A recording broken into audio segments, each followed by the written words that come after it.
Loan app മാഫിയയുടെ ഭീഷണിയെ തുടർന്ന് വടകരയിൽ നിന്നും കാണാതായ യുവാവിനെ കണ്ടെത്തി. കോഴിക്കോട് ആയഞ്ചേരി സ്വദേശി വിഷ്ണുവിനെയാണ് 8 ദിവസത്തെ ആശങ്കകൾക്കൊടുവിൽ പയ്യന്നൂരിൽ നിന്നും സുരക്ഷിതനായി കണ്ടെത്തിയത്. കഴിഞ്ഞ 8 ദിവസമായി പോലീസും ബന്ധുക്കളും നടത്തിവന്ന ഊർജിതമായ തെരച്ചിലിനൊടുവിലാണ് ഇന്ന് രാവിലെ പയ്യന്നൂർ റെയിൽവേ സ്റ്റേഷനിൽ വെച്ച് വിഷ്ണുവിനെ കണ്ടെത്തിയത്. നേത്രാവതി എക്സ്പ്രസിൽ യാത്ര ചെയ്യുകയായിരുന്ന വിഷ്ണു സഹയാത്രികന്റെ മൊബൈൽ ഫോൺ ഉപയോഗിച്ച് സഹോദരനെ വിളിച്ചതാണ് അന്വേഷണത്തിന്റെ നിർണായകമായത്.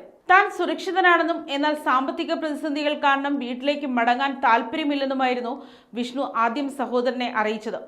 എന്നാൽ വിഷ്ണുവിനെ കാണാതായതിനെ തുടർന്ന് വീട്ടുകാർ അനുഭവിക്കുന്ന കടുത്ത മാനസിക വിഷമം സഹോദരൻ ബോധ്യപ്പെടുത്തിയതോടെ യാത്ര അവസാനിപ്പിച്ച് സ്റ്റേഷനിൽ ഇറങ്ങാൻ വിഷ്ണു തയ്യാറാവുകയായിരുന്നു. തുടർന്ന് CRPF-ൽ ഉദ്യോഗസ്ഥനായ അമ്മാവനെയും വിഷ്ണു ഫോണിൽ ബന്ധപ്പെട്ടു. വിവരമറിഞ്ഞയുടൻ ബന്ധുക്കൾ പയ്യന്നൂരെത്തി വിഷ്ണുവിനെ നേരിൽ കണ്ടു. ഒരു ഓൺലൈൻ ആപ്പിൽ നിന്ന് വിഷ്ണു 10,000 രൂപ വായ്പ എടുത്തിരുന്നു. ഇതിന് പിന്നാലെ ആപ്പ് അധികൃതരിൽ നിന്നും വലിയ രീതിയിലുള്ള ഭീഷണികളാണ് യുവാവിന് നേരിടേണ്ടി വന്നത്. ഈ മാനസിക സമ്മർദ്ദങ്ങൾക്കിടയിൽ കഴിഞ്ഞ ഏപ്രിൽ 13-ന് ബാങ്കിൽ പോവുകയാണെന്ന് പറഞ്ഞാണ് വിഷ്ണു വീട്ടിൽ നിന്ന് ഇറങ്ങിയത്.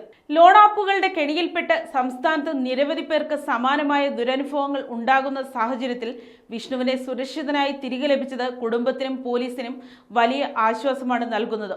അനധികൃത ലോൺ ആപ്പുകൾക്കെതിരെ ജാഗ്രത പാലിക്കണമെന്ന് പോലീസ് ആവർത്തിച്ച് മുന്നറിയിപ്പ് നൽകുന്നതിനിടെയാണ് ഈ സംഭവം. News desk, Kottarakkara media.